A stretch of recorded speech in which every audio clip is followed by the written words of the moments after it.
ఇప్పుడే country delight app ని download చేసుకోండి.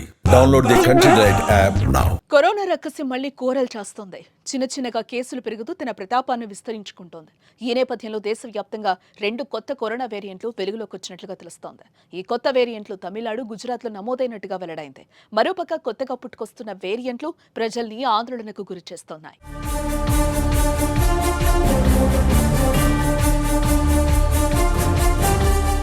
ఇకపోతే ప్రస్తుతం కోవిడ్ కేసుల పెరుగుదలకు ప్రధానంగా 2 కారణాలున్నాయి. మొదటిది ఈ కొత్త ఉపరకాలు LF7 NB1.8 అధిక వ్యాప్తి సామర్థ్యం కలిగి ఉండడం. రెండోది ప్రజల్లో కాలక్రమేణా తగ్గుతున్న రోగనిరోధక శక్తి. గతంలో కోవిడ్ బారిన పడిన వారిలో లేదా వ్యాక్సిన్ తీసుకున్న వారిలో ఏర్పడిన రోగనిరోధక శక్తి సహజంగానే తగ్గుముఖం పట్టడం వల్ల ఈ వేరియంట్లు సులభంగా వ్యాపిస్తున్నాయని నిపుణులు చెప్తున్నమాట. ప్రపంచ ఆరోగ్య సంస్థ JN.1 వేరియంట్ను దాని వేగవంతమైన వ్యాప్తి కారణంగా వేరియంట్ ఆఫ్ ఇంట్రెస్ట్ గా వర్గీకరించింది. ఇకపోతే ఈ కొత్త ఉపరకాల లక్షణాలు సాధారణంగా గతంలోని ఒమిక్రాన్ వేరియంట్ల మాదిరిగానే ఉంటున్నాయి. గొంతు నొప్పి, తేలికపాటి దగ్గు, అలసట, జ్వరం వంటివి ప్రధాన లక్షణాలుగా కనిపిస్తున్నాయి.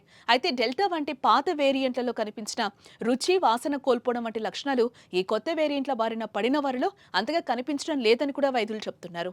చాలా సందర్భాల్లో ముఖ్యంగా వ్యాక్సిన్స్ తీసుకున్న వారిలో వ్యాధి లక్షణాలు స్వల్పంగానే ఉంటున్నాయని ఆరోగ్య నిపుణులు స్పష్టం చేస్తున్నారు. అయితే వృద్ధులు, గర్భిణీలు, దీర్ఘకాలిక వ్యాధులతో బాధపడేవారు మాత్రం జాగ్రత్తగా ఉండాలని కూడా సూచిస్తున్నారు. తమిళనాడు, గుజరాత్లో ఈ కొత్త వేరియంట్లు వెలుగు చూడటంతో అక్కడి ప్రభుత్వాలు ఇప్పటికే అలర్ట్ అయ్యాయి.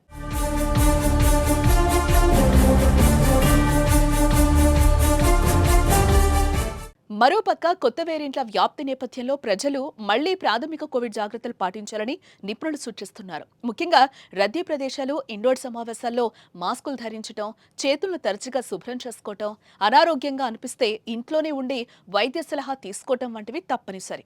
అధిక ప్రమాదం ఉన్నవారు అంటే వృద్ధులు, దీర్ఘకాలిక వ్యాధిగ్రస్తులు బూస్టర్ డోస్ వ్యాక్సిన్ తీసుకోవటం మంచిదని వైద్య ఆరోగ్య శాఖ సూచిస్తోంది. మొత్తం మీద కొత్త వేరియంట్ల వ్యాప్తి వేగంగా ఉన్నప్పటికీ వాటి తీవ్రత తక్కువగా ఉండటం, నిపుణులు ఆందోళన చెందొద్దని భరోసా ఇవ్వటం కొంత ఊరటనిచ్చే విషయంగా మనం చెప్పుకోవచ్చు. అయితే వ్యక్తిగత జాగ్రత్తలు పాటించడం ద్వారా ఈ వైరస్ వ్యాప్తిని మనం అరికట్టొచ్చు.